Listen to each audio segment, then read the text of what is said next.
Hi everyone and welcome back to another episode of Clwb with Llanelli's finest fitness entrepreneurs. I'm Alex, I'm with Matthew again. Hello everyone. And we're joined by the infamous barber, entrepreneur and fitness enthusiast Scott Royce. Welcome Scott. How are we guys, you alright? Yes, yourself? Yeah, not too bad. So as you can see, we're not in a regular studio today. We are indeed in the Onyxx store located in Robert Davis Gym in Llanelli. This is Scott's store. It's his space and this is where he conducts his business. Whilst we're on the top, that's so prepared. Where he conducts business, yeah. Whilst we're on the topic of business, I just want to ask, how was Onyxx created? Where did it come from? How did it start? How did you even get into cutting hair? Do you want to tell the audience? Yeah, it was quite a funny story actually, because I was actually an engineer before actually becoming a barber. Yeah.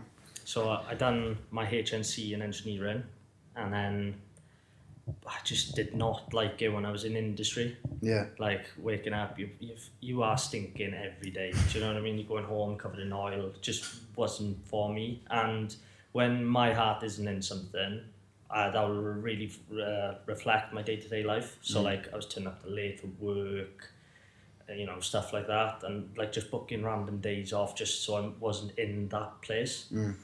I eventually got sacked from there. Believe it or not.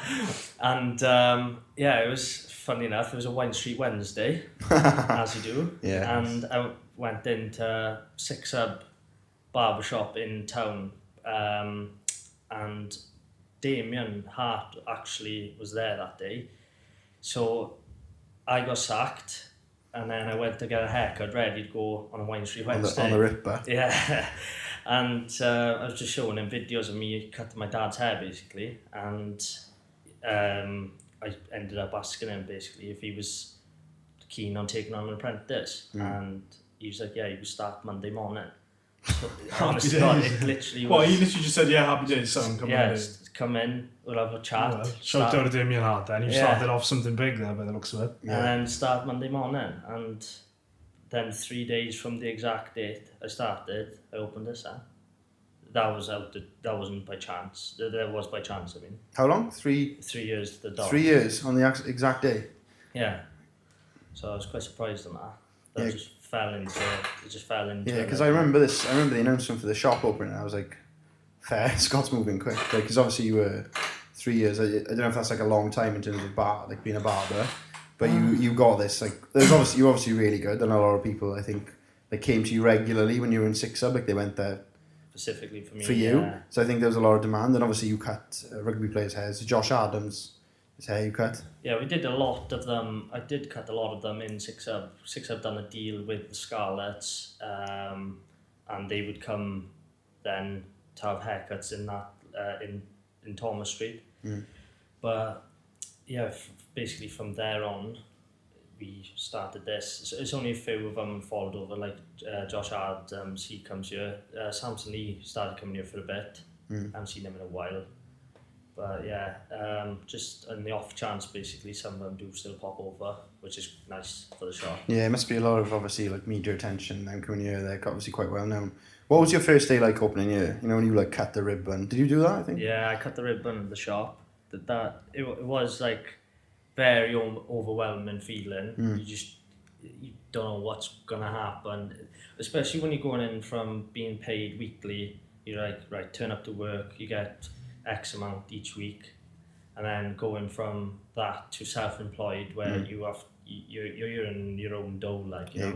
It's a risk, isn't it? Yeah, so you just got to work hard then each week, because you don't know what next week is going to happen. Do you know what I mean? Yeah, you can't book like random days off. No. Yeah. I think the last holiday, except from this year, with the boys, was 2017. That was the last time we went away. Granted, we did have COVID for 2 years. That's 5 years ago. Yeah. Well, you still haven't been away? Yeah, I literally, this was the first year I've said, it's like... Still, you know, it's still, 3 years almost of time between 2017 and COVID where you just... Racking. Yeah, I mean, noticed that. Everyone's noticed that. You basically just... I remember during COVID as well, and this is a big thing. During COVID, I was drinking basically all the time. But you went the other way. You were like up in the morning going for a run, sober, Like, did you just continue that? You had that mindset then when you started doing it? Like, I know what can happen when I just apply myself. Well, it was funny because the neck and arm-in-its was lockdown Yeah. 1. Yeah, I remember them. And I think I scarred myself after that. That was ridiculous. It was just like I had one crate of beer for enjoyment, and then there was another crate that my mother gave me for neck and arm-in-its. So it was just like 2 crates. yeah, you're looking at like 30 bottles a night. Do you know what I mean? Yeah, Xbox Live and stuff like that. Yeah. And Warzone. On Warzone with the boys, I felt like I was back in like 6 weeks holiday again. You know what I mean? You know, it was a very stressful time. But you were a business though, so that can't have been like happy days for you. You weren't like furloughed, do you? No, I just couldn't work. And the worst part about it is, I opened up in August, everything was sound, and then in the following March, I think that's when it all kicked off, and everywhere got shut down. So I wasn't even self-employed for that long. No. So I wasn't entitled to any grants, nothing. So there was a big that was a big touch and go time. But luckily, like, my family did support me if I did need it. But then obviously on second lockdown, I think everyone did relax a little bit too. So I was just pissed off, to be honest. Like, the gyms were shut all the time, barber shops were shut. And by the way, I didn't touch my hair once when the barbers shut. Yeah. that was one thing as well, because everyone was just shaving their hair. I thought that I'm going to come back. You cut my hair, actually. The first cut that I had was from you. When you came back. Yeah. Yeah. You had a bald head, didn't you? Sorry? Your hair like grown out. It was like a mushroom. Yeah. Like, literally, because it grows out as well and it gets really thick on the top. I didn't touch it once. And it was literally like, it was terrible. Like 3 months. It must have been 3 months. Oh, easy. Oh, no, I did not enjoy it. Was that the biggest problem you faced then, you know, with the whole not being furloughed, the lockdowns, the lack of opportunity to make money? Would you say that was the biggest struggle you faced since you opened the shop? I'd say so, yeah, because that really does chuck you in the deep end, you know? Oh, yeah. Because it's like, each week you think of like, are you going to get customers through the door? Then people start shaving their hair. You're like, right, I don't have any money at the minute. Stop shaving your hair. Yeah, I was literally making posts. I was like, boys, don't shave your hair, it's not worth it. Yeah, come soon. Imagine that carried on though. People were like, you know what, I can save myself money here. And they just started shaving their hair all the time. Yeah, and you're like, fuck, barbershops are going to go out of business now. Yeah, and that's like barbershops are meant to be recession proof as well. Like, do you know what I mean? Everyone needs a haircut. So that was a very big struggle, and like, I think that's what led to a lot of the drinking and stuff. Do you know what I mean? Yeah, because I looked like shit. I was fat because I wasn't training, and I was looked like completely ugly because my hair was like a mess. It was literally like the worst everyone had probably looked in a long time. And the people who were trying to cut their hair and give themselves skin fades were messing it up big time. Oh yeah, proper boss job. Yeah. Oh god, it's some terrible haircuts. I think, if you're gonna do it, best thing to do would have been to do it like where you've got. come to Just Onyxx. give it a one all over. Because Scott, you've got a buzz cut now. Yeah, we I like shaved it. off, but I think it suits you, honestly. it's a very questionable haircut. Is that why you're wearing that? Oh yes, especially for today. Yeah, I actually look like my father, and he is nearly 30 years older than me, so it's not a good sign. I don't know. I think the buzz cut's good. I think it's simple. It looks good. I think I'm simple. It's in season now as well. The buzz cut. A lot of people will start having buzz cuts. It is a trendy thing, because these days people just want low maintenance trims. Just get up in the morning. No one likes putting product in their hair, especially in this area. Like, I buy product for the shop, and literally a handful of people will ask for product. I know Connor's always like, do you want something in your hair? I'm like what? Like, I don't know, I don't think so. Yeah. No, we ask them, because they're like, oh, like some are like, oh, I don't want it, or like we start putting like powder in, they don't like it. So you just got to go with what the client wants, and they're happy with it then, Yeah, so obviously you've come through the challenge of COVID, you've succeeded. I think you've probably gone busier now, if anything. Because I've always seen on Booksy, you're always full. Like all the time. Full, all the time. Yeah. So you're obviously in demand. Obviously with the amount of demand for you now, you're obviously looking to grow. So what would be your future goals? What are the future goals for Onyxx? Future goals would probably be just, it would be a bigger shop. Like, this shop now is only like 33 meters squared, which is, if anyone knows that it is not big for, well, there's 6 of us. So we need a bigger shop. I do want, at the minute, we got a waiting area outside the I shop. know, there's not a community atmosphere. No, that's really, what I because you're want. like, can you just wait outside? Because there's no room in here. Yeah, and when there is people in here, you should see how warm. I know we got aircon, but it doesn't even work when there's like say, everyone's cut in. There's over 10 people in here. Do you know what I mean? So if we had 10 people in here, so there's 5 cutters, 5 in the chair, and then people waiting for their turn, it'll be like, it'd be mad. Yeah, so especially when it comes summertime, it is ridiculous. No, I know you can't get warm in here. That's true. Have you got any plans for a 24-hour cut-a-thon coming up? I remember you did that before, see? Yeah, did a 24 marathon. That was, because we do like long hours here, like around Christmas time, I think out of the blue, I think we done like, I think me and Con had done like a 15 or 16 hour shift anyway. And I thought then, what's those extra couple hours? 9 hours. And I don't know why, I thought I was a bit optimistic and we just went for it. And I did have Lloyd Haynes there with me doing a 24 hour Yeah, set. I remember that. And if anyone knows anything about DJing, doing it like just like a 4 hour set. Asked me to do 3 hours, and I'm like, you know what, I'm bored now. And you know the beauty of it is, he didn't repeat any songs. Did you just go? What I would have done, I would have gone from genre. Did you go from like genre to genre? I know one or two of each. We tried everything, like the fucking jazz on there. It was mad. Yeah, honestly, that was really good. We had a good turnout for that as well. I'm surprised people will come in at like 2:30, 3 o'clock. Were there really people coming at that time? I'd love a haircut to that time. Did you do it on like a weekend though? No, it might have actually been on. I can't even remember what day it was on. Like, it was such a blur because I did sleep for like 16 hours after it. You know what I mean? Yeah. I didn't feel right after that for a while. But I think it was like a Monday, I think, and I was off work on the Tuesday, but it did help. Do you know, like some people that work in like Tata and stuff like that, they would have to wake up at say like 3 o'clock to go in for their shift. Yeah. If they woke up at like say 2, which is an hour a bit earlier, they come for a haircut. It did actually sort of work out. Yeah. And it was obviously because it was for a good cause for men's mental health, and in this area at the moment it is at quite a high rate with mental health. Oh, 100%. Yeah. The reason you did it, obviously, which obviously, you know, if people don't know, it was for, was it for a specific charity? Was it just raising awareness? For Get the Boys a Lift, it was. Yeah. Oh, I've seen that. I've heard of that charity. Yeah, they've done loads now with that, so that was quite good how it came out. People bringing in coffees for us, everything, just to keep us going through the night, and like sweets, food, everything. And it was nice that everyone had support as well. But what I wish I'd changed differently, I didn't do like an online page. I just done it through the shop. We had like like a little money box type of thing.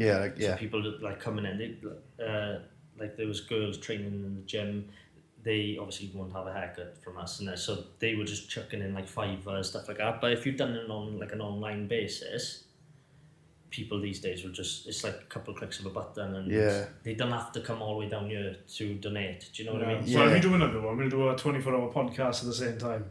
We like document the whole process. I think that would be good. You've done a lot for the community though. I've seen a lot of things on your page where you go to schools to cut children's hair as well. And you've had a few kids in here as well. I think they've got, I don't want to say, like, I think they've got like learning difficulties or something, and you're very good with them. A lot of them they've all got like, special needs, or a lot of the time as well that I've gone into is like autism.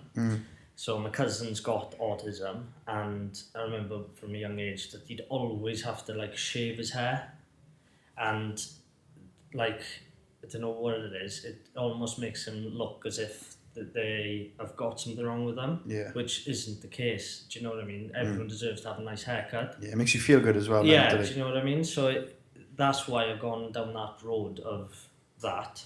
It also takes the weight of like off the parents as well, because I remember when my uncle was taking my cousin for haircuts and stuff, and obviously he's got he's got sensory, so everything. Say like there was a volume in a car now, for us it's level 10, for them it's level 100. Do you know what I mean? So, like the clipper by your ear, it's like almost Sets them off. Yeah. Yeah. So, like when one of my posts went viral on Facebook, Okay. I went out to a special needs unit. I can't say where, but I went out there and they allowed me to take a photo, just so I can get into this sort of community.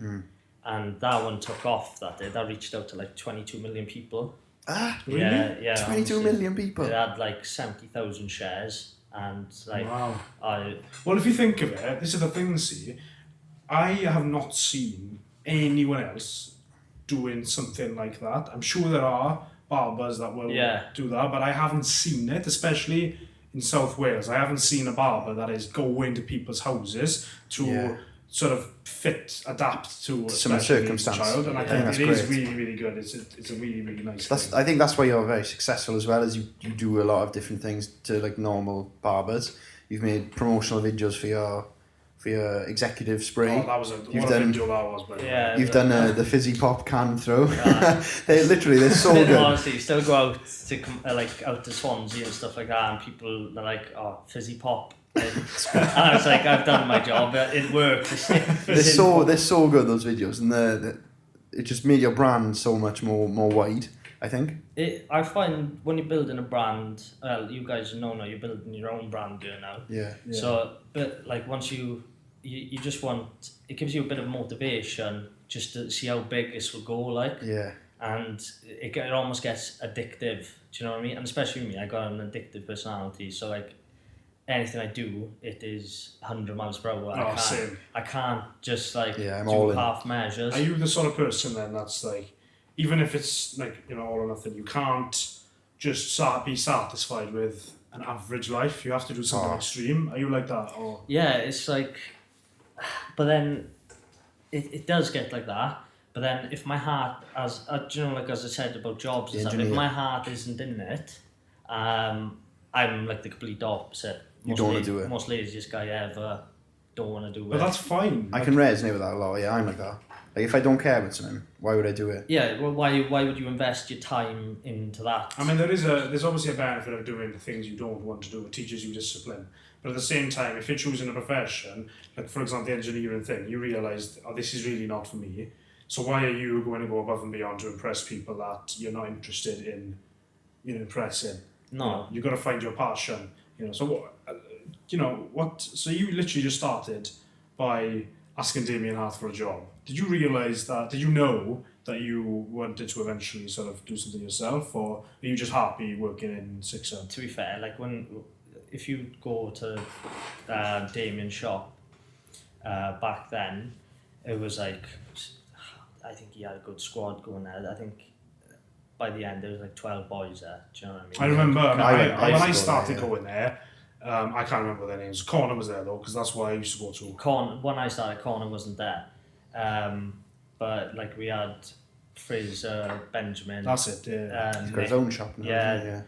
Nick, Lou, Mark G. There was loads of them, and it was just like such a vibe in there. It was just like. I remember the chats you guys. You just have mental chats, good laugh. Yeah. You get your haircut. It's just good vibes all round. Like, I think that's really important. Yeah. Yeah, and I was just like, you know what? That's a bit of me. That is. I wouldn't mind doing that as a life. As my career. Do you know what I mean? You can never get bored. Every haircut is different, so you can always still learn in it as well. Do you know what I mean? Instead of you program a CNC, you press go and you just wait for the machine and you're just there.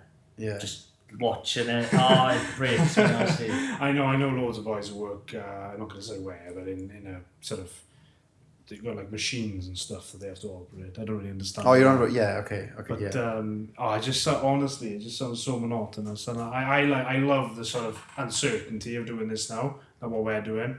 and just going, you know, we went to London and do a podcast with a powerlifter.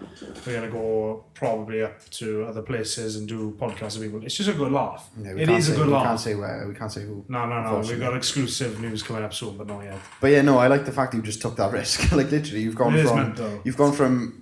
To be fair. Hang on, you didn't take a risk anyway. No, I literally got sacked. So I had. Well, no, but you took a risk in setting this up. Do you know what I mean? Like, look, you got your own brand, you got your own spray, you got like basically like not music videos, you got promotional videos, and that's just all come from being sacked as an engineer. Well, you literally got to find your feet at that point, isn't it? Do you know, when you've been to college. Like at this point for me, I've been to college, done 3 years in college as an engineer. Yeah. And you just like, right, what do I do now? Do you know what I mean? And it's like, right, whatever I'm in now, I've got to know exactly this is what I want. And then, yeah, that was it then. I wanted to be a barber then. And I just got inspired by a lot of people in the same industry. Like there's this person, she's an Irish barber, and she literally just, you can take your tools wherever you go, do you know what I mean? And she went to Ibiza, and like her apartment, she was literally just cutting hair on site, like on, you know, the balcony of the of the apartment, making money, then going out on the lash. Do you know what I mean? It's just, there's like on Creamfields as well. Have you seen that? Yeah, you can take stuff there. You just pick up your clippers. You can take it anywhere as long as you got a few electric points. You're the way to go. Podcasting, it's kind of like that as well, but it's a bit different because I mean, obviously you've just seen how much of a pain in the arse it was to set all this up, but yeah, rounded tables.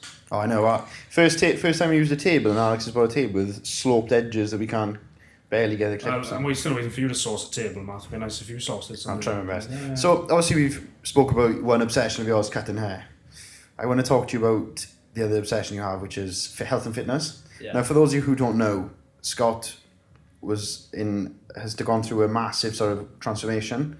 If you've posted on your Instagram the before and afters, I don't know how much actual weight is in between them, but you look like a completely different person. Yeah, it's crazy. Like if you watch the Fizzy Pop video and you look at Scott, he had like, I think it was like bleach blonde sort of like streaks in your hair. I don't know what the technical term is. Yeah. You've gone from that to like this shredded guy with a buzz cut now. You've literally like changed so much. Yeah, that was like going back to lockdown number 2. So there was all the barbers. Lee Hanford set the challenge. This is Barber from Carmarthen, and he set a challenge for loads of barbers. Run every day of January. Instead of drinking nominations, we'd done a running nomination, and at that point there was 129 kilos. You were 129 kilos. Yeah, honest to God. God, that's like 20 kilos heavier than me now. What's that in pound? That's like 260. Honestly, yeah, I don't know. It's only this. That's year. a lot of pounders. Oh yeah, a lot of quarter pounders. Tell you. That is 283.8 pounds. Oh my God, that's insane. Yeah, big boy. You didn't look that heavy. No, it was surprising, but yeah, I actually weighed that. What are you now? Or what were you in those photos that you took? The last ones were in kg. I'd done it in pounds. So pounds. I went down to 68 pounds. No. 168 pounds. So you went from... That's like 60 kilos though. Yeah, no. 70 kilos. No, it was 70... What was I? 70... No, 69 or 68 kilos, something like that. So that's like, you've cut that in half. Yeah. You lost literally half your body. The big one was running. Honestly, like I've run every single day from the 1st of January till like mid-July, and I only stopped because I had a stress fracture in my ankle from running. Yeah, but if you lost 115 pounds. That's insane. No, it was wild, honestly. But like, do you know, like putting clothes on? Yeah. Like you wearing a t-shirt, they weren't hugging you. It was just like everything just felt good. Do you know what I mean? I'm still waiting for that. Like, as well as mental health as well. Like, do you know, like dealing with stress and stuff like that. Like, I find keeping composure is so much easier now. It is what it is type of attitude now, rather than like having like loads of different tangents in my head. I'm thinking, fuck, my life is shit. Yeah, because obviously you were hammering the running. I remember watching your stories like every day. The thing is though, because a lot of people will continue the alcohol thing in the second lockdown, obviously there was people calmed down because they realised, right, this might go on for a while now. It became a joke at the first. Yeah, because we thought it was going to be 3 weeks. Yeah, 3 weeks to save the NHS. That's what it originally was or something. Yeah, like that. that was it. Yeah. But anyway, you were smashing the run. I remember watching it. I was thinking, like, you were doing like 5k a day normally, weren't you? And then you eventually went up to like 10, 15k. Yeah, it was just like I couldn't run like continuously at the start for more than 2k. I'd just gas out. I was just like, right, okay, I'm still gonna, if I even take a 2-minute break and then go again, I'm just getting that 5k. And then kept going, and then mid-January, and I was just like, right, I need to push further. Went for 7k, and then kept going. Ended up doing 15k, and then the last day, then I think there's another barber that lived near me called Sam. He was running with me as well, and we, towards the end, the last day of January, I thought, you know what, I'm just going to see how far we can go. And I'd done a half. Target. Yeah, just done a half marathon. Oh, yeah. Just like out of the blue. That's like 13 miles. Yeah, but like... So what's that kilometres? Oh, 12. Yeah. 22 kilometers. So you just did a 22k run just for just why not? Yeah, like I just... You're lucky to get into a 500-metre run these days. You're lucky to get out like up the stairs. I don't know, just like when you, as I said, like a very addictive personality, when you just see those numbers creep up. You want to see more than... Yeah, you want to see how far you can... That's why I like powerlifting. I want to see the numbers go up. I want to see how strong I can get. And So you were running then when the gyms were closed. So when the gym opened, did you go into weight training then, or were you more into running then, or? No. So what happened then was, I think I'd done. It was a boot camp with New Fitness. So it was like, you have one session a week with him as a group. There was a group of 14 of us. Then he'd put you on a diet plan, basically. Well, it wasn't so much a diet plan. You just had to stay within your calories. And then it's just like an all a numbers game. So like I wanted to increase my runs further. So you could eat more. Yeah, and drop my calories. So it was just like back and forth. And then Luke started coming on runs with me as well, and so it was quite fun now when you have like a running partner and stuff. You just have a general chat. Yeah. Running, and then like I don't know what it is. I used to get this feeling as soon as I finished the run. It's like you get like a runner's high, they call it. Yeah. And then that just got like, I'd only get that though if it was long distance. So the longer I was going, it was more of a buzz I was getting after it. So you enjoyed it more, were you? Yeah, it was just like it was just like a hell of a buzz after it, and do you know what I mean? So I just kept going until like mid-July, and then I was just like, right, okay, I did actually start feeling malnourished, like, do you know what I mean? Yeah. And like all the like muscle and stuff was just like, I wasn't strong at all. So then I started going back to the gym, started lifting weights again. It almost felt like I just started completely all over. Like a fresh start. Yeah, and then carried on that, and then I actually done another plan with Nuke and about 8 weeks after his first one, I think it was. Yeah, I remember it was like you were coming to the end of your cut, and then I think you were trying to get up, you were trying to put on weight then, you were trying to build strength. Build strength, just put a bit more muscle on, and yeah, we went into the second boot camp then, so we did a bit more functional fitness and stuff. Yeah. I just wanted to see how fit I could really get. But yeah, that was good. And then I ended up and I wanted to go on holiday, so we booked to go away with the boys. And I wanted to get in shape for that, so I jumped on a plan with Jack Thorburn and Strive his thing is called. So what was that like? Obviously we spoke about Jack before in this podcast. Yeah. And I think he might be a potential guest as well. But what was that like then? So you held yourself accountable first off with the running, because you were like, I've got to do this, and then you've went from that to then being held accountable by Nuke, and then you were held accountable by Jack, and obviously Jack is a professional bodybuilder. Yeah, that one was really good because with Nuke we just had to stay in within our calories, So like you could just bank your calories. You could also go out on the beer on the weekend, and as long as you're within your calories. But with Jack, I was like, right, I'm not not going out on weekends. I'm just gonna give this a good go. And you counted your macros, everything to the T, like, you know. I was probably doing his head in the amount of questions I was asking him every day. He was like a counsellor, honestly. But yeah, no, I really enjoyed it with him. I do want to jump back on plan with him. Just once this house is finished. The renovation of it, it gives me more time just to go full tunnel vision with it. But I wouldn't do another cut though for a while. I want to go through a muscle building phase. Yeah, you want to get bigger. Yeah, and then go for another cut. Because you were shredded. You basically did a bodybuilding prep, sort of. Yeah, just if we went for another couple more weeks, I reckon it would have been sort of sub-10s. Yeah. Is that something you would ever do? Would you ever get on stage? No, I not for me personally, but I also respect everyone that does jump on stage, because I know you are living in hell basically for a couple, well, it's over 3 months almost. Yeah. So what was that like then for you? What was your routine? What was your diet? What sort of things were you doing? Because obviously you were peeled. I remember before you went on holiday, the photos, you know, your like final check-in photo with the nice downlighting. Yeah. You were peeled, and you obviously all your abs were showing. You had the cuts in your legs. You were in really good shape. Yeah. So what was that like? That was good. Cream of rice was my best friend at that point. Man. Honest to God, blueberries, cream of rice, peanut butter. You got taken out eventually. Yeah, I got taken out. So, but then, like towards the end of it, where I was asking Jack, like, I want to go. I want to push harder now.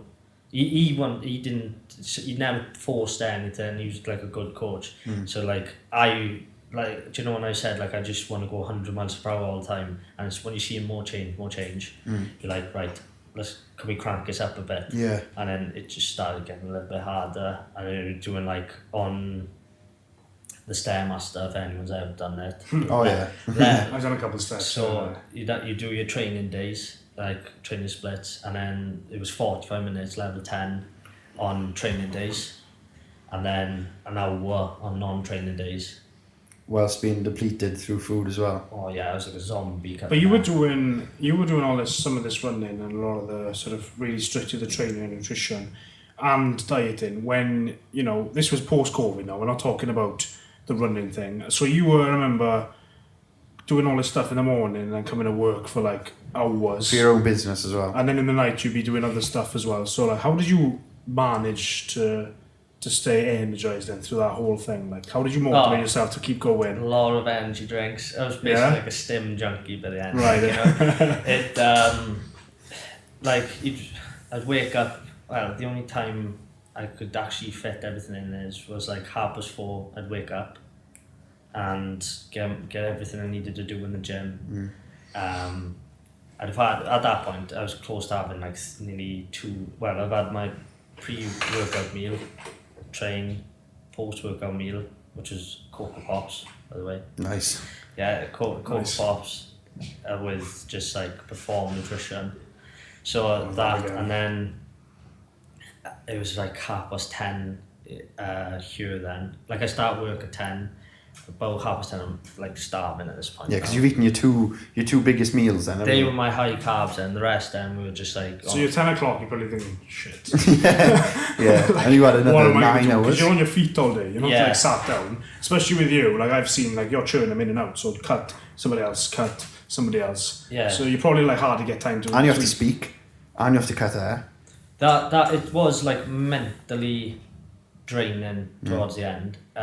Like. Obviously cutting hair, you see like you're trying to greet everyone. You would like, I'm not gonna lie, some days you were like moody, do you know what I mean? You're like hungry. Yeah. Everyone gets it. Yeah. So you get that, and then back in summer when it was light, I'd cut all day for 10, 12 hours, and then I'd go work up the house and renovating that, and like my mate Steph Tom, he'd be like, boy, just go and eat some food. Like he was working up the house for doing my electrics, and he's like, boy, you need to just eat something. I was just dragging my feet everywhere, do you know what I mean? But that's why I wouldn't mind going back on plan with him, because I've done the plan with him while having that house. Yeah, renovating the house. So I think if I take that out. Well, if you can do it doing that, then surely now you can do it. Yeah, exactly. Doing anything. So it'd be interesting to see, but I've also got to tell myself like chill out as well. Yeah. Like not say to him, look, can we crank it up? And it's only like he cranked it up last week, and I'm asking him to crank it up again this week. Do you know what I mean? So yeah, I just need to learn to like chill out. But with me, it's like 100 miles an hour all the time. Yeah, that's very addictive personality. I think that's what I've noticed with a lot of successful people with businesses of their own. They're all just like 100 miles an hour. There is no half-assed efforts with people, and I like that because I think that will make you successful in fitness and the business side of things, because you seem to be very 100 miles an hour with the shop. You're always taking in new directions. You're always trying to do things differently to other people because you want to stand out to the competition. Yeah, I just say just don't stand still, just stand out. Yeah. Do you know what I mean? So it's that's like how I've always gone through. Like when I used to play rugby, it was just like you just like research everything, like watch YouTube videos before games, just get yourself amped up. Yeah. Like, do you know what I mean? And then same when I was in the gym, I just watched gym videos. But then towards the end of the prep, well, I'm saying prep, like basically sounded like a prep. Yeah, honestly. No, like, but you still went through it, so you know how it actually feels physically. So it's not obviously you haven't got the psychology of a competitive bodybuilder, no. No, but yeah, they like I don't even know how they function on stage, to be honest with you. Like at that point, because I was depleted by the end, and I was so food focused. Like I was like, you're a fat kid in your head. Yeah, I'm the same. 100%. Yeah. So like I was, as weird as it sounds, I was YouTubing. Like towards the end, like my girlfriend was sitting next to me, and I'm there on YouTube watching people eat like 20,000 calories. Oh mate, that's me. I do that all the time. Even when I'm bulking, I still eat. I love watching people eat. I don't know what it is. Like, you know those videos. Yeah. Just sits there, looks in the mirror. No, I do. But what? How do you cope then? It's like obviously you have a girlfriend, you have friends. How did those relationships cope then? Because you obviously were depleted, I'm assuming, and then you did a long day of work renovating the house, and then you had to have your own personal life as well. Yeah, it was quite hard, especially having a girlfriend. I don't like, you've got to give credit to her, to be fair, as well. Yeah. Couldn't go on date nights, couldn't go out for food. Like I had to time everything right, so then I didn't feel hungry going to bed, stuff like that. So like for that duration, we pretty much did nothing. And it was even my birthday, we went to Miller and Carter, and I still managed to get my macros right. How? How do you want to? I literally worked everything out. Yeah. So you were like instead of having I dropped my post-workout meal, had a shake at 10. It was on a Saturday. I had a shake at like 10 o'clock. In the morning? Yeah. And then I banked all my calories for that end. And the steak was, I think I worked it out, all the macros was pretty much near on close.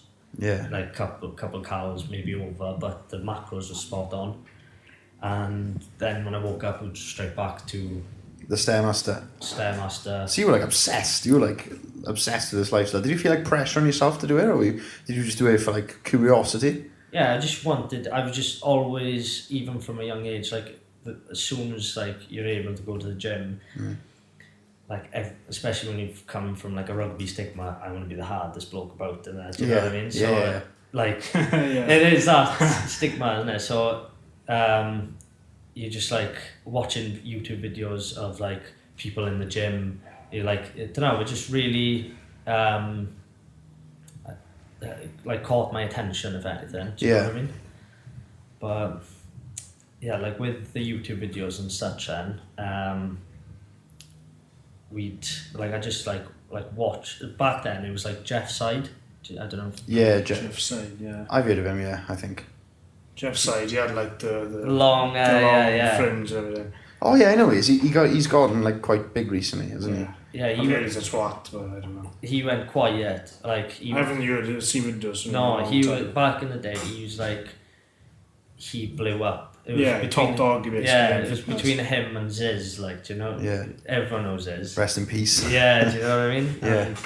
Like you just it went from being like a massive like bodybuilding, like brick shit house basically, to like men's physique, like just being the most shredded bloke there is, and obviously being a fat kid, like that's what you aim for, like, do you know what I mean?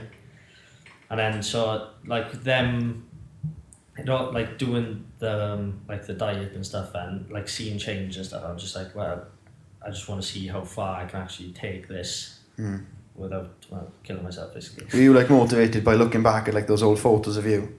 Yeah, like the biggest tipping point that made me start is from a photo actually, because Really? We were down Rosilly, and one of the boys took a photo, and I'll always remember this. It's like he took a few, and the other ones didn't even look that bad, but it was just the worst angle I've ever seen in my life. It just done something. It triggered something in my head. Right, I need to change this. Yeah. And then I just haven't stopped since basically. And then obviously, do you know, when check-ins, this is why it's good to have a coach to hold you accountable, because you have no other choice to get that check-in photo in, and every week you'll see a change. If you're in the same spot, like be consistent with the check-ins at the same time, fasted, don't have food, water, nothing, just have that, you know where you are exactly in, and then once you start seeing change, you got like this other drive. Like towards the end, there was no motivation whatsoever to do it. It was just like just proper discipline. Yeah, I built such a thing from running. Like I did not like running, but I liked the feeling after it. So if I could get through the shit, you can get the runners high. Yeah. Obviously you can do all the physical activity in the world to lose weight, but I think the large part of it is the mindset. So what do you think your biggest mindset change has been from that, maybe that photo in Rosilly to now? What sort of clogs have turned in your head to keep you on this path of discipline?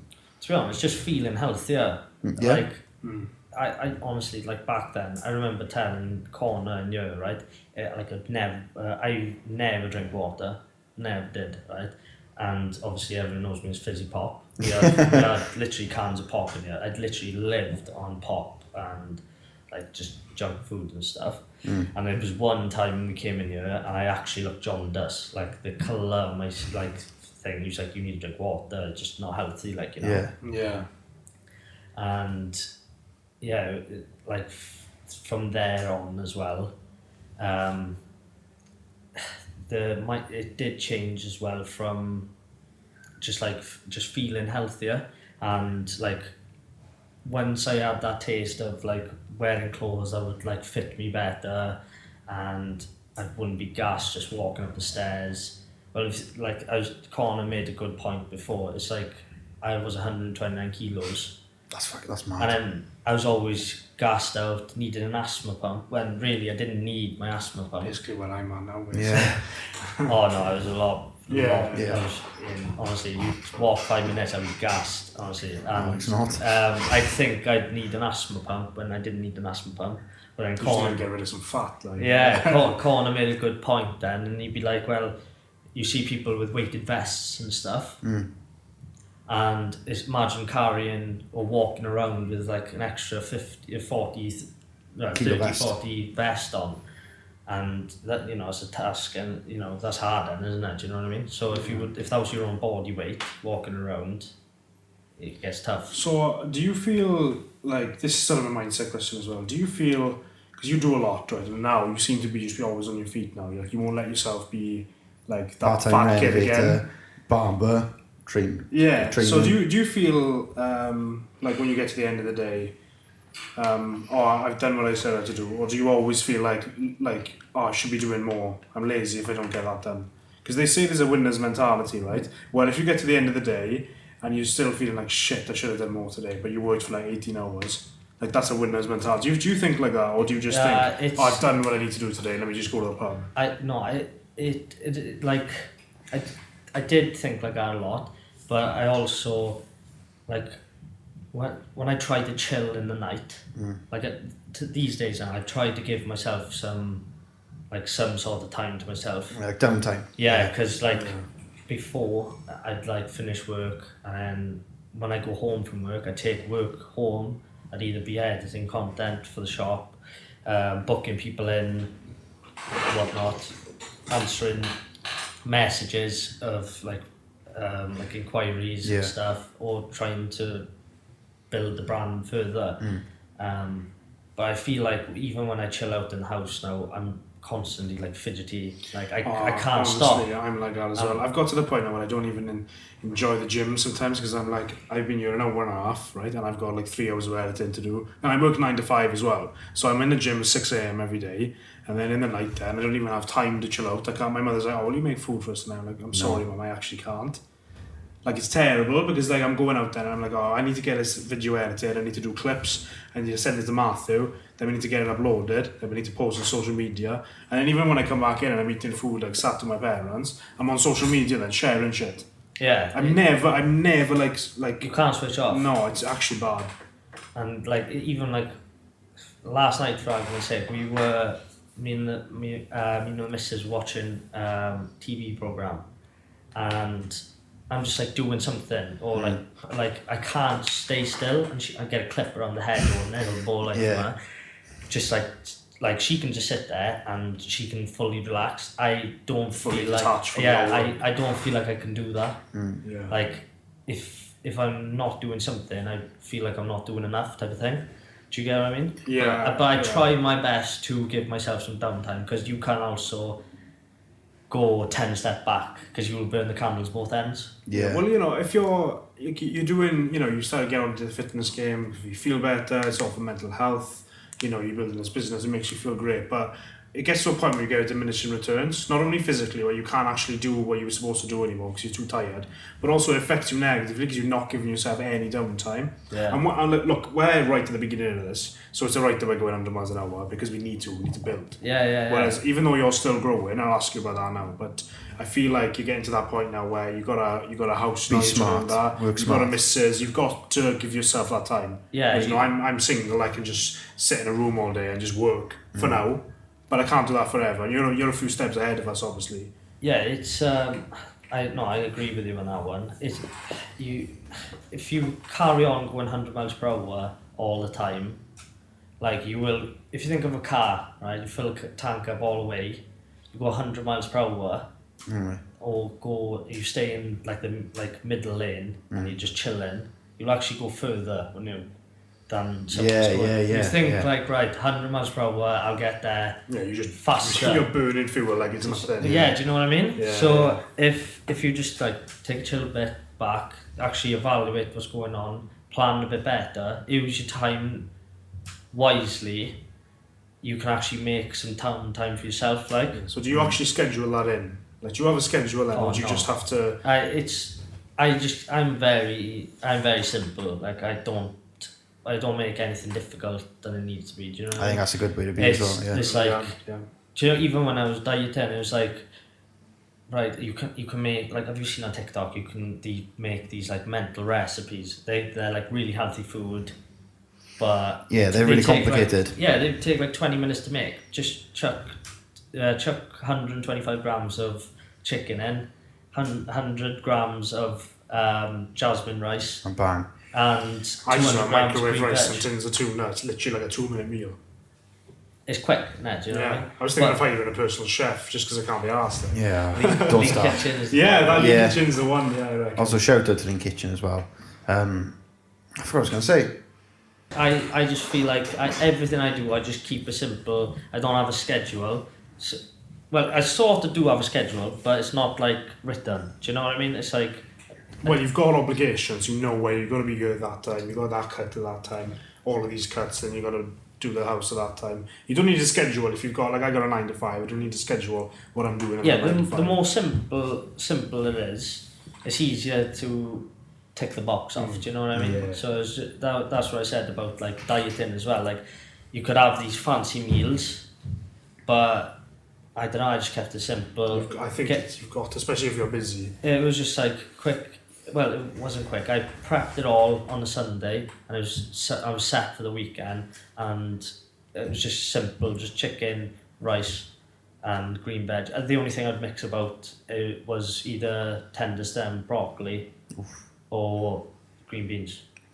I wouldn't wouldn't mix much really, and I'd weigh my sauces. Yeah. So would you accredit the same habits for your physical success with losing weight to why you've achieved such a good business? Like, you know, keeping things simple, like you said, keeping things simple, keep being accountable, like keeping yourself accountable. Because obviously, if you've got a 9-to-5 job, you have like a boss, you know, like a manager, and they keep you accountable to like on target. Well, obviously, because you've got your own business, you have no boss, you are the boss. So like, how have you managed to keep yourself like in check, if you know what I mean? It's like with that type of thing, do you know, like you start as you meant to go on, like, you know, so if I put loads of effort into something, like the more hours you're here, like the more, like say you like started rugby, the more hours you put into something, the better you should become at the craft, isn't it? So I just feel like if I put as much of my time into something, it Pays out. Yeah, it should pay out. Yeah, theoretically. that's what we're doing now. Just time. I was editing. I was creating content. I was on social media. I was researching. You know, the more hours we put into it, It's time no one sees as well. Oh yeah. Do you know what I mean? It's all like, especially with Instagram these days, it's like you only see the good bits, or like do you know what I mean? So you always see like. That's another thing where you could also self-sabotage yourself. Like if you just stay in your own lane, like Joe Boggs down the road now just opened up this mega big barber shop, but I'm still on my own track. Try not to get distracted of what he's doing, just focus on what I'm doing. Like he might be 10 years older than me and he knows something I don't know. Maybe that's why he's in that position. But do you know, like that type of, you keep questioning yourself, why aren't it's because people might, I don't know, but people might look at us now doing this podcast and thinking, gosh, you know, how they done that, they're doing, you know, so well. They don't actually see, well, people might think that, people might not, people just might hate me, or you, but you know, it's not just a case of, we just started doing it. This has been years of actually learning editing for me, years of understanding it, and also years of sort of training, because essentially this is just us, you know, talking about the gym and life and business. Yeah, it's, you know, but it's totally different. If the cameras weren't on and the mic wasn't in my chops, like I feel like it would go a lot smoother. In my chops. Do you know what I mean? So like when you've got all this in front of you, it does feel like it is a bit more harder. Do you know what I mean? Yeah, daunting. Yeah, not so much daunting. I don't know. It's not as. Do you know, like I suggested that I'd cut your hair while doing it. That would like sort of like, I thought I was going to a winner because it sort of like. I mean, that is a winner. That is a winner. Yeah. But obviously, after seeing all the clamping and stuff like that, it wouldn't work. well, it would have actually, because we could have just clamped them on there. Oh yeah, it didn't actually. That was like, but originally though, innit? Do you know what I mean? Yeah, I think that'd be such a class idea, and I think we will execute that at one point. We'll still do it. I think we should. Yeah. But part two. what are your future goals then for Onyxx? Because obviously you have an aftershave that's out. Executive, is it called, by Onyxx? Yeah, executive. Where do you see yourself in like 6 to 12 months from now? Well, with Robert Davis now, they are going for. They just bought a new unit in Down Industrial Estate, which will conjoin onto this now. So it'll be like a super gym basically. And we have got a new unit over. We're gonna have a new unit which is bigger than this. This has been in the works for a while, is it? Yeah. Sure, you showed me a photo of what it was supposed to look like. Yeah, it's been in talks for like a couple of years, but obviously like it's not like a Mickey Mouse project, do you know what I mean? Yeah. It's like you need planning, you need this, you need certain regulations. So it does go on for time, do you know what I mean? But when that time comes, it's gonna bang, like, do you know what I mean?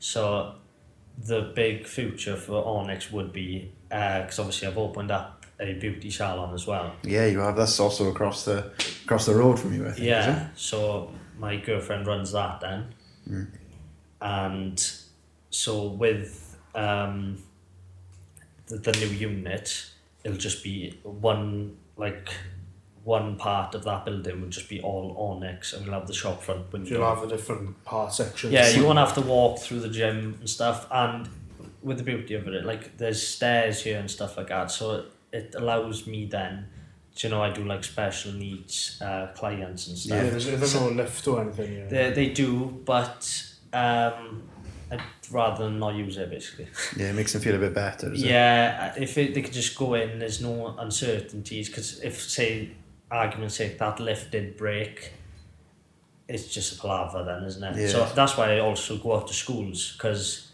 they spend more time in school than the actual house.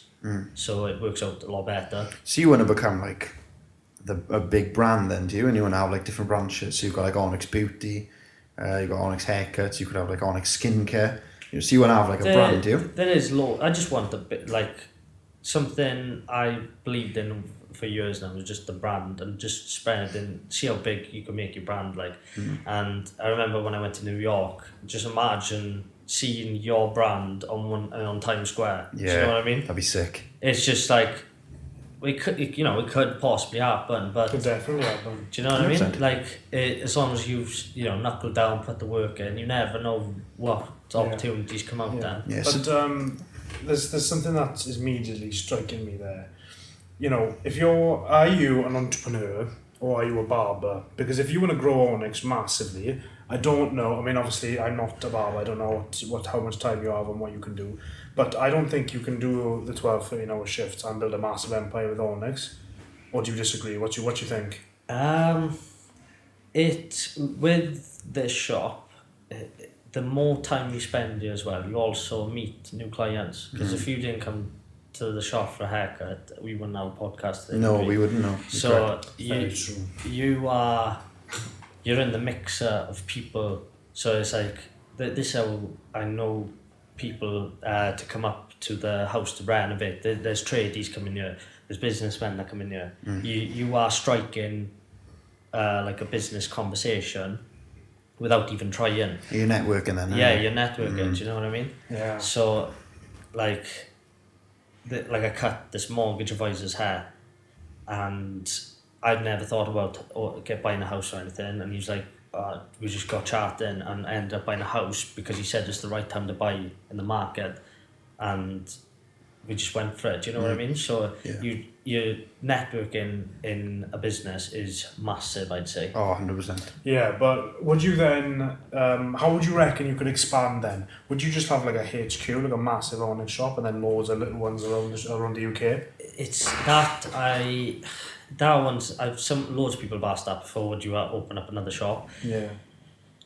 It's also you've got to have a lot of trust with, obviously, the boys down here with me. I trust them with my life. Do you know what I mean? It's your brand they're representing. Yeah. So I know what I got. I know where I stand on here with the boys. I know they're good as gold. Of course. They do everything like to help me grow the business. Do you know what I mean? Of course, yeah. But then if I can't expect them to drop all their clients just because I trust them to open up a shop for me, because I can't be everywhere at once. Yeah.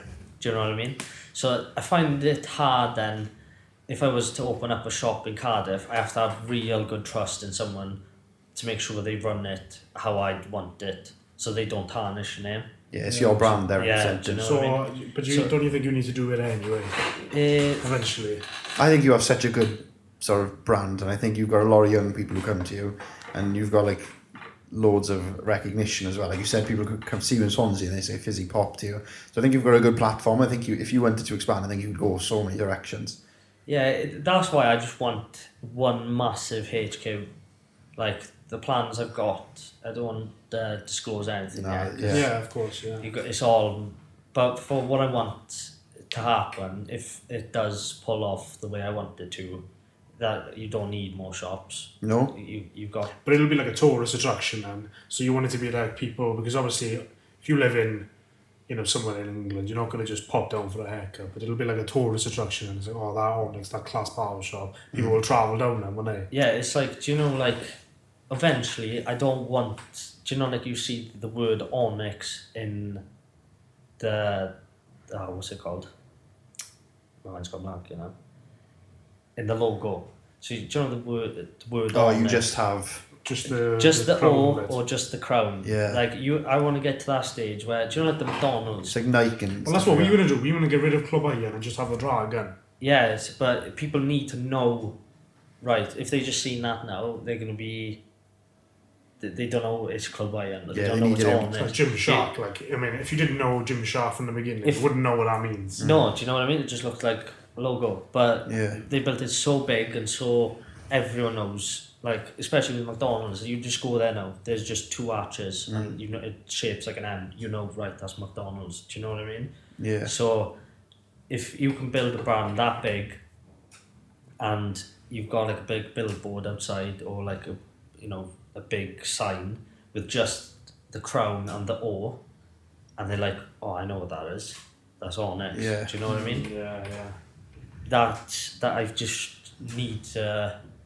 Well, once we upgrade the shop and get a bigger premises, that'll give me more room to play with to progress. At the moment now, I feel like I'm just plateauing, or just like in cruise mode, where like I can't get any more boys cut in because it'd be just squashed. Do you know Yeah. what I mean? Yeah. So, it would just be waiting now. It's just a waiting game, and if you're patient enough, it should work. And Yeah. that's it's just a waiting game. Yeah. Yeah, that's the go on. Do you- Go on. I was going to say, I just like, it's nice to see someone and speak to someone about business who has a refreshing viewpoint, because we come from a place where it's like, we've mentioned this in previous episodes, it's just like no one seems to have any ambition or drive to like make a massive brand. And it's just nice to speak to someone who's got such vision for the future, and you know where you want to take this. And I think that's so important in business, is to have vision. Yeah, it's like if you go into business and you haven't got your heart on one goal, like think of a straight road, or you got turn-offs. If you haven't got, you can be fully tunnel vision on that straight road, and you know where you want to go. You know, right, step 1, step 2. Where if you don't really know what you want, or Turn can't, off. yeah, you'll turn off, and then you got different steps. And do you know what I mean? If you just stick your heart at one thing, but that's another discussion. And it's like you got to love what you're doing as well. Do you know what I mean? Yeah, you clearly do Yeah, like getting it's there, yeah. it's something I can get up in the morning. I'm not dreading it. Don't get me wrong. Some days are harder than others, depending on how busy the workload is in the shop. But like I've also done labouring back in the day. It's like, as the famous saying, you could be shoveling shit for a living. Do you know what I Yeah. mean? It's like for some people it is. Do you feel lucky then to be able to do this for a living? Yeah, I feel like if I like this is what my path is, then I should just give it my all. Do you know what I mean? So if it was, that's why I do find that I was lucky that day that Damon gave me a job. Do you know what I mean? It just stemmed from Yeah, there. you're technically lucky that you got sacked, otherwise you might still be doing that. That is it. Everything happens for a reason, then. Do you know what I mean? Yeah, And then I went that ever since that happened. Like you start, like listening to like motivational speeches and stuff like that, all the time. and it's like what entrepreneurs do, and like you just want to Billionaire's mindset. millionaire's mindset. You know, so you just drive for that, but like. But then you see other ones where what is actual wealth? Is it time or money? Do you know what I mean? So that's why I'm asking you, because you're working yourself silly here. You kind of almost reach a capacity. What happens then? Will you plateau in your business, or are you going to want to free up some time? You know? yeah, that is the difficult part, where obviously I've never taken business before in my life. Like a class. Yeah, like never. You don't need to. In fact, you're lucky you have one, because it puts weird thoughts in your mind. Yeah, like I'm still obviously learning myself as well, and I just feel like, right, this is the next step type of thing, where like I don't have any GCSEs, so I'm not the brightest of boys either. So it's just like I need to like sort of work out where I want to go. But then when I know where I want to go, it's game on. Like, do you know what I mean? Well, maybe that's why you've become as successful as you are so far, because there's a lot more I'm sure you got in the works. But just taking it one step at a time. It's like, I think that's more me than Matthew. Matthew's very much thinking, like, he's pricing up units for like a massive gym. he wanted us to get the unit next to DW Yeah. and rent that out, and like, do you know Tui, where Tui was? And we were gonna Right, buy. that's So like the 16. $250,000 a year. He's also priced up Machinery. £16,000 worth of cast iron plates, just plates. And I'm like, Math, I can hardly afford to eat. You know, and we're like, but he's a dreamer, right? So you're like, this is what I want to do. This is where I want Clwb to go. And then obviously between the two of us, we go, right, okay, we need to come back. What's step 2? Because that's step 50. Yeah. Do you know what I mean? Yeah. And I think probably you're just thinking, right, I know where I want to go. We know where we want to go. This is what so I need what's to do. next step in order to get there? Not off this path or that path. That's we know what what's I'm at the end of the saying. path. It's that unit with our gym in it. So what's next step in our journey? Well, really, we need to master this first. Because this is essentially the core of our business right now, is media. It's content creation. It's also, like, as you boys are speaking and getting to know people in the fitness industry and stuff like that, like, you could speak for 2 hours, but, like, if you just pick up one new information you didn't have a clue about, you're winning that game again. Yeah, every day there's like 10 new pieces of information, and we're like, oh, I didn't know that. Oh, this is cool. Oh, this is how we, you know, do YouTube clips. Or that thumbnail looks cool. Or Joe Rogan does his thumbnails like this. It's every day, isn't it? Yeah, new things every single time. Is that what happened with you with Onyxx then? Did you see like a gap? Like, especially when cutting hair, I find it's like I've done barber courses and stuff, and I feel like you don't learn a lot, but then you will always pick something new out, even if it's to save you 4 minutes. 4 minutes of a 30-minute haircut, that's quite a long time, isn't it? Nearly 1/3, yeah. Yeah, so it's just anything to help you progress is a win, even if it's like you need to go on 10 courses. But but I think it's better that you started first, because I got a business degree. Not helpful at all. It teaches you how to be a good employee and do as you're told. Yeah, I'm not good at being told what to do. Same. Do you know what I mean? Well, the you got business, sacked, so. Yeah. But I'm the same. I'm a bit rebellious. So that's why I've had to build my own business, because otherwise I'm going to have a miserable life, I think, because I don't really want to have that many bosses. I mean, I've got a 9 to 5 right now and I'm enjoying it because I'm learning skills and this and that. But my passion is this, because I have control over it, you know. I mean, Matthew's not my boss, but I have to run things past him. But it's different. It's like a team effort. Yeah. We're building this together. Yeah, so we decide what we do. You know? You choose your own time, man. And Yeah. then obviously you can choose your own path. So if you find someone like interesting to speak to, it's all in your court. If they're willing to, obviously, you can choose who you want to speak to. Like, that will make your life more beneficial as well. Do you know what I mean? So like, if you pick someone you don't really want to speak to, and then you're almost feeling like you have to drag yourself there to speak to them. Do you know what I mean? Well, it's like Matthew, I'm not going to name anyone, but you know, Matthew's looked for some people like, oh, I reckon this guy would be a good guest, or this girl would be a good guest, and I'm like, not sure I'd get on with them. You know, so we could have done an episode of somebody that, nothing wrong with it, they've achieved things and everything, but I just didn't think I'd vibe with them. Yeah, I just don't think that's appropriate for the podcast right now. I don't think it's quite relevant to what we're doing. So I like the fact that I don't have to go and do that. I can just say, look, you know, we've had some mild arguments about it, like Matthew said, but I think this person will be good. I'm like, I really don't vibe with that. Yeah, agree to disagree. So it is a little bit of a debate that we have sometimes. And Matthew's like, why do you get to decide? And I'm like, it's not that I'm deciding. I just think if I don't want to talk to somebody I think is going to be a boring for me, then it's not going to be worth doing, because I'm going to be sat there like this thinking, like, what can I ask this person? But yeah, sometimes, like, more often than not, like, if you can avoid doing it, you're also going to be in a bit more of a happier place. So the more time you're in a happier mindset doing the stuff you like, like, you like that feeling, like, do you know what I mean? Who doesn't like to be happy? Do you know what I mean? So, and then if you can just vibe with someone as well, it just flies by. Do you know what I mean?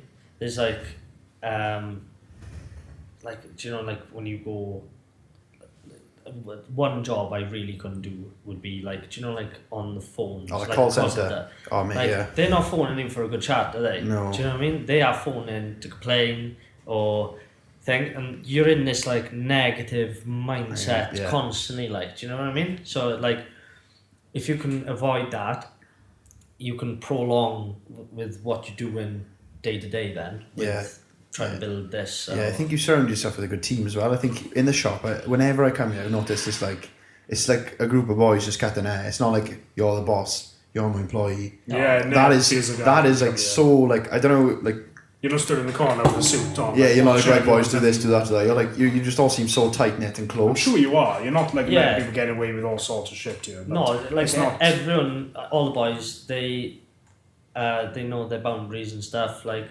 we just like, I don't want to put them into a position where they have to drag themselves to work. It's like with Connor now, he's dropped 2 days in work, but he hammers the hours Thursday, Friday, Saturday. Yeah. So he's not technically missed out work. That's good. He's choosing his own work. Yeah, he chooses his own hours, so it's flexi. So then that allows him to go out surfing and whatnot. So then he's got that happy work-life balance. Do you know what I mean? Yeah, that's the thing with the 9 to 5. You don't get that at all, do you? No. You don't. No, that's a really annoying thing because 9 to 5 is such an awkward time. Because I could train in the morning, but then I'm finishing at 5, and then I got to start my editing and stuff at like 6 o'clock. You know, I'd rather work at 5 o'clock in the morning. Let me do 5 till 1, and then I go the rest of the day. The thing is, they're always up. It's security and routine versus risk. Like, you've obviously took risks, and I have a lot of respect for you for doing that, because obviously you've created something out of nothing here. You've asked for a job of Damien Hart, got it, and now you've got like all this space, which we're recording a podcast in, and like, you've just taken that jump, and I really respect that. Sometimes, but in all honesty, it's a lot. What I can just say to people is, if you are going to do something like this, do this now while you're still, like, I was still living at home with my parents, I don't have a mortgage. This is why people are scared to take risks later on in life. Yeah. But later on in life, this is where they get the most confidence to do something like that. Where if you do it now and you think, I don't know if I can do it, but you've got nothing to lose, if that makes sense. Yeah. Was that thought daunting then, like opening your own shop, or did you just think? Well, I did at the start. I thought, right, I've been sacked from a job. I think I'm gonna go. It's either gonna go one or two ways. Do you know what I mean? You're either gonna be in the same position as you were before, or you're gonna have a job. Yeah, do you know what I mean? I thought, right, okay, the history does repeat. Like I thought, okay, here we go. I'm just gonna have to send it because my I'm just gonna have to send it. Honestly, because it's like my dream. Obviously, when you're a barber working for someone, some people like working for people. They just switch off when they go home. Do you know what I mean? Where I thought that didn't satisfy me enough. Do you know what I mean? So with me, like opening this, I've just always dreamed of a shop front window. You come to work, you see your logo above the door. You got a bit of pride then, do you know what I mean? So it's like I'm chasing for that fulfillment, but that is the next step now for the shop, because obviously it's located inside a gym. I can't get that shop front like there's no windows in here. Do you know what I mean? Yeah, and you're not on the door, are you? No, but you're not strolling past the shop, are you? You've got to come through the gym, up the stairs to the back, and then take a left, take a right, and then and then the door, and then wait outside. You can't even come in. No, so yeah. But like I said, like this is step one. I'm only 24 as well, so this is step one. Yeah. And step two would be that then, and you just try and chip away.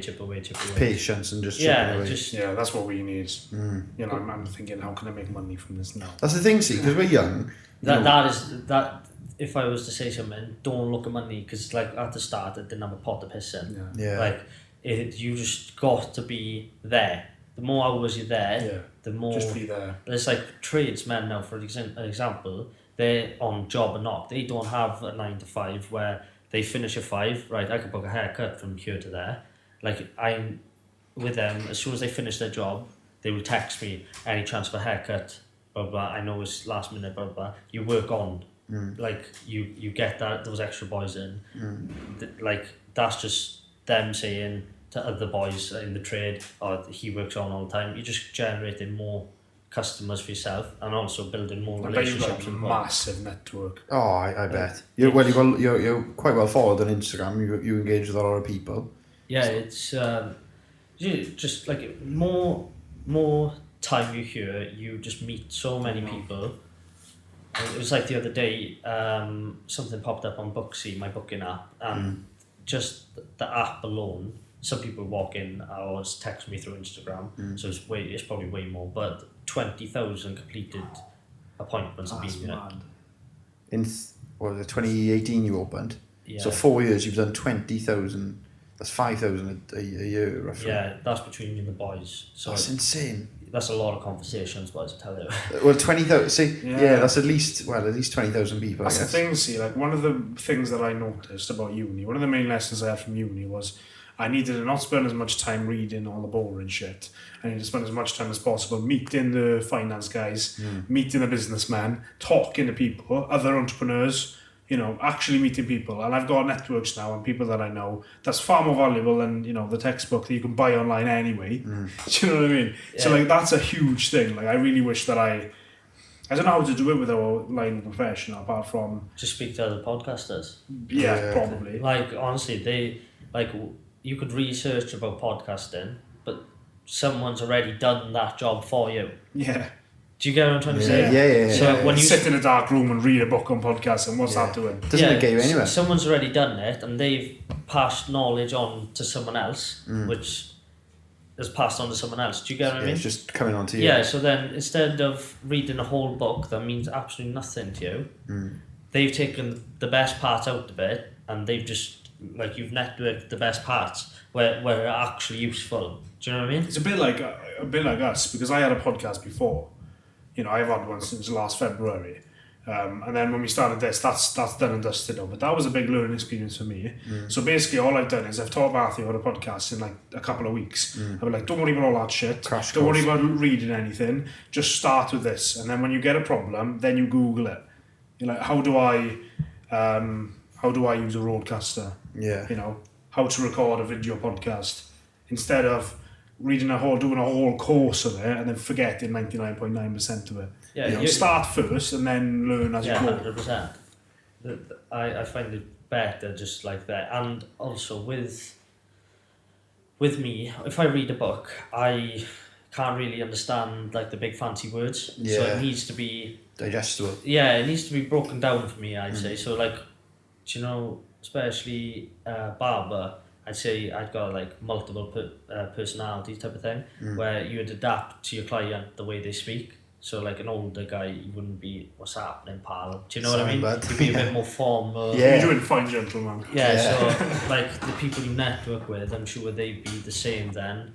They'd adapt to how you take information and, if you get what I'm trying to say. Yeah, I've got one last question for you. And do you believe in manifestation? And the only reason I ask this is because you did a video and you were driving a G-Wagon about Cardiff, and you were walking through Cardiff in a suit. You actually drove a G-Wagon? Yeah. Oh, God. Yeah, that's my dream car. And I'm only asking this because we went to London a few weeks ago, and we went to Mayfair, the posh part of London, and we were just looking at all the cars. Yeah, you don't see now. No, and I was just visualising myself in those cars, driving them. Are you the same, like, sort of, with that? 100%. Like, that's what I mean. Like, if you can actually see the goal you want, then you will just chase after that one goal. Do you know what I mean? So like, if you had like 6 different strings now, right? One's bacon, the rest is like cat chips, right? You're just gonna go for that bacon. You're just there. You just want that. Do you know what I mean? Yeah. So like, when you see these cars, you'll do anything.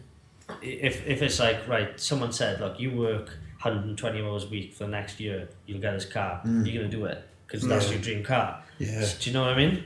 So like, I believe if you like manifest something, like, and you generally believe in it, then you will just like pour your heart into it. There's a book, and it's a bit of a fancy book, but it's called Think and Grow Rich. Yeah. And it basically means if you think about your goal or your lifestyle you want to live, like if I think about being rich long enough, it's just the reality will catch up.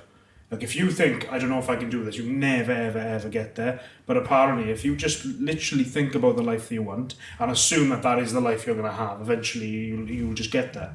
Yeah. It's as simple as that. Because that's the only thing that's on your mind. It's the only thing you think about. Like you don't think about going out on the beers. Like I like it a little bit.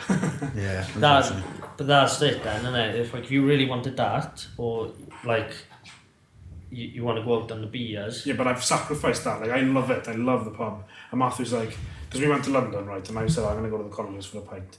Great pub, love it down there.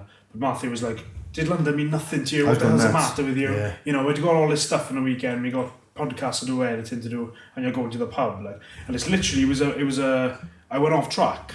You know, and he's like telling me, well, Al, what are you doing? You're literally sacrificing the Mayfair lifestyle, which you want so badly, just for a pint.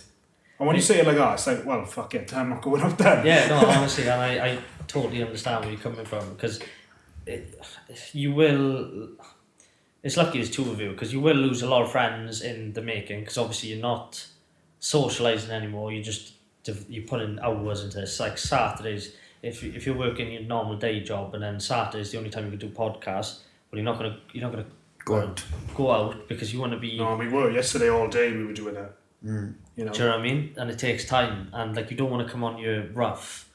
Do you know what I mean? No, I did that when we were in London, which is I was terrible. so I annoyed. was smoking cigars and I wanted 1 o'clock in the morning in a hotel smoking a cigar. I'm like, oh, we're here for a reason. We got that to do tomorrow. I'm just drinking. And he's got whiskey and cigars. I'm thinking, yeah, it's hard. It is hard because like you need to have that balance to have a longer lifespan in this type of thing. Like, do you know what I mean? Yeah. So it prolongs. It's longevity then. Yeah. You're not burning out and then giving up like at that step two. But then again, that's the constant mind battle. And it's like, right, am I doing enough?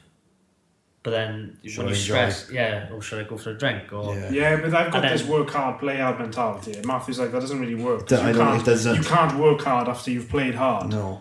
And it's true. I don't know. Do you think you can have both? I do struggle, to be honest. Like say if I go out on the beers on the weekend, I'm not great in work for the next 4 days. I'm not gonna lie to you. Yeah. So that's another thing. I limit myself. I've noticed you don't go out as much anymore. No, I'll go out at the minute. I just go out once a month. So like last time I went out was nearly 3 weeks ago. That's me done for October. Yeah, maybe I should try and at least do that instead of just it out. Yeah. But I feel like if you're gonna do it.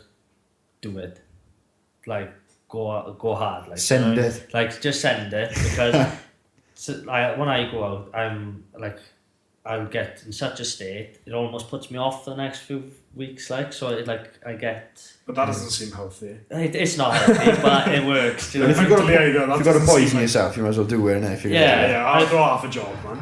No, and that's the thing. Like if you are going to do a job with it, you may as well go for it. Like, and then Scott Rice's expert advice there. Yeah, I've done my fair share drinking. It's it also kills that crave for it. Then, do you know what I mean? It's like your body's had enough of it. Too much, yeah. But then again, like with the personalities, I think we're quite similar now, all three of us. Like I don't really want to do it now and again. I either want to go all out. Oh, I don't want to do it at all. So it's like I don't know. I don't want to just drink once a month or have one beer. I don't ever want someone to tell me in the pub, you've had 3 beers, stop. Don't you? Thing is, though, I don't get tempted by all that. See, I don't know what it is. Like I do not like drinking. I don't like going out drinking. I don't enjoy it. I get more like dopamine from doing this. Do you know, like making like business moves sort of things, or like you get a thrill out of it. Yeah, like I'm like literally, I was so excited to do this. I was so excited to do a last guest episode. I'm so excited to do YouTube stuff. I'm like, I don't need that excitement in the pub, because like the people who I'm surrounding myself with in the pub aren't on the same like wavelength as me. No, that's what I mean. Like I know it's YouTube, but you do lose a lot of friends. And when your goals are different to others, because they don't understand. Maybe not, I don't know. But then you gain new friends which are really, really supportive of you and give you that drive. Where especially you have like really down days. Like some of my best mates now, like I'm uploading it, they like especially with the house now. Like I tell them I'm so stressed. Like I've set a huge goal for myself to be in by Christmas. So that means I'd have turned a full renovation. Is that still a goal of yours? Because it doesn't look like it's livable quite yet. That bathroom. I haven't seen a lot of it, but it looks like it's still under major construction. Yeah, inside. It's almost there. That's the thing. It's like it comes in like peaks.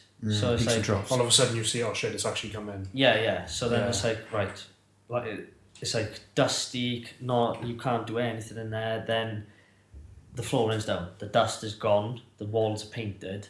Rads are on. Yeah, all of a sudden And you've it's just you've got a room. Like, Yeah, and then it's like right, okay, this is clicking now. Yeah. But if I like, as I said, you got your mates and they're cheering you on, like they're like fully supportive in what you're doing, and that's what you need in your life. You need to surround yourself with the people. Not just people that saying give it actually- up and come and have a drink. Come for a pint, Scott. Like, Yeah, do you know what I mean? They don't have a go at you for chasing what you like doing. Oh do you yeah, know what I mean? yeah. Oh, mate, 100%.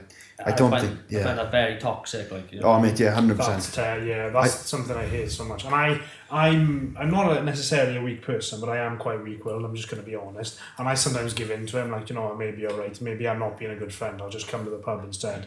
And then I realise Matthew tells me, no, that's not. You shouldn't make someone feel bad for when they chase I know, their no, they dreams. make Do you know me what I mean? feel Yeah. bad, yeah. And then I'm like, oh, maybe they're right. Which is Yeah. not good. I shouldn't think like that. But Matthew reminds me, he's like, oh, that's, if anyone's telling you shit like that, it's just not. Well, no, it's like not it's like healthy. if they want to try and hold you back in life, like why? You gotta ask yourself why.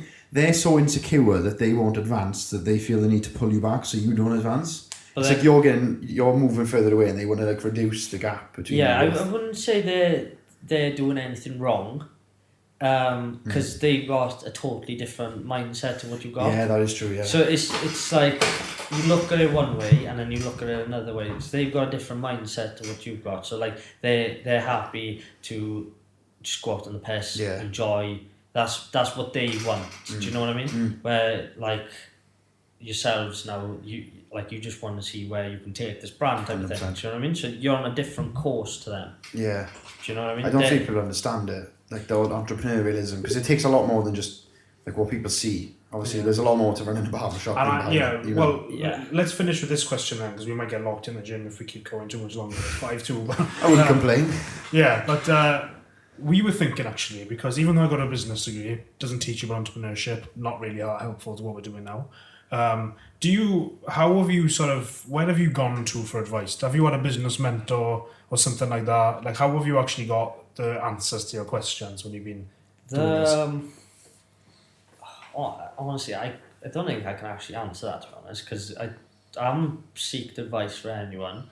I've just spoke, like this barbershop now, I can't stress enough, I've learned more in this barbershop just by people coming in than I ever did in school. Trial and error. Just like then. some of the boys saying, oh, this might be a good idea, and you're going, actually, yeah, stuff like that, or like Elon Musk walks in and gives you advice. Yeah, but his advice on like building a car might not be the same advice then Yeah, that exactly, yeah. you to Yeah. cut hair. Do you know what I mean? Yeah, So yeah, you take advice of individuals then that you think are like, well, that sounds like a good idea. Actually, that could work. You try it, doesn't work. You try again. Trial and error. Yeah. It's just So you just have tried everything. Then. Try, fail, and try again. yeah. As long as you're not scared of failing, then you know you're gonna Yeah. eventually get there. Like, do you know Yeah, what I we mean? spoke about that, haven't we? About Yeah, if you've been failing. If you're scared of failing, you will never try that step where you'd actually learn something off that step and then think, right, okay, I'm actually close here. Do you know what I mean? 100%. And then something engages in your brain, and then you're just like, right, let's go for this then. There's another one that I can't say I learned off him, but like, do you know? Have you ever heard of a boy called man called Robert Kawasaki? Yeah. Rich Dad, Poor Dad. Yeah. The writer of the book. Yeah, him, like, obviously is different, like cutting hair and stuff, but it's like the way he thinks and the way he speaks, I find really like inspiring. Yeah, escaping the rat race, not being a slave to 9 to 5. Yeah. That's honestly like my whole life right The now. Matrix. Getting my money into a trading account that makes me more money than you're going to make in a lifetime of a public pension. Yeah, Do you know what I 100%. mean? There's he plays, which I just find mental. He explains that he plays Monopoly in real life. It's like 3 red houses, one. What is it? Yeah. One green hotel. Is it? Yeah. So it's like Monopoly pieces on the board and he's just moving around it. Yeah. So like he'll buy, like I remember him saying that he built the biggest hotel in Hawaii in this certain thing by buying like the little corner shops, this house, Yeah. the like a I section. know he's got like a multi-billion-dollar building now. Yeah.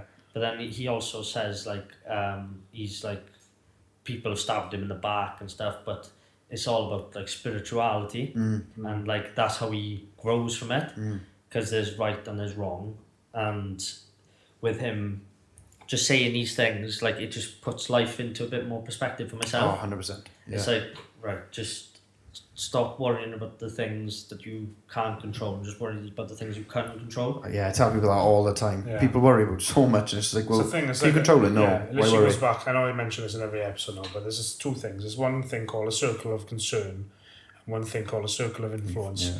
Your circle of concern, if you're somebody with a large circle of concern, you spend a lot of time worrying about things you have no control over. The weather, what other people think of you, all sorts of stuff like that. And then there's something called a circle of influence. If you have a large circle of influence, you're less focused on things you can't control, and you're more 100%. focused on things you can have an influence over, you know, like your appearance, because that's a huge thing, you know, how you actually spend your time, instead of, you know, if you think of it in practical terms, because that's just like a jargon full of, it's hard to understand that, but if you think of it, there's people who moan about everything, and there's people who fix the problems that they have that they can control, and then just move in a positive direction. I think that is the best sort of piece of advice that I can give myself and other people, I think. Yeah, there's just like doers, isn't it? Do you know what I mean? Just do, yeah. Just send it. Don't fear. Just The moral of the story, just send it, boys. And on that note, I think we should finish, otherwise we are going to have an all-nighter. We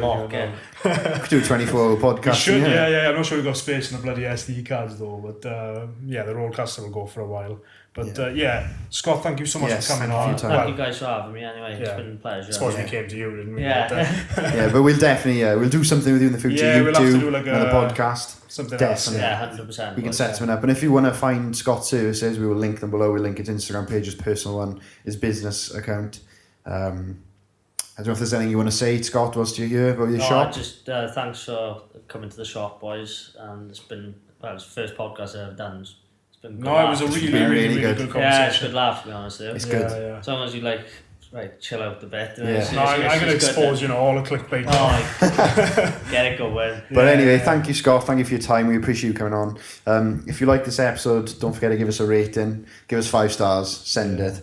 But anyway, guys, thank you for listening, and we shall catch you on the next episode. Yeah, cheers. 1, 2,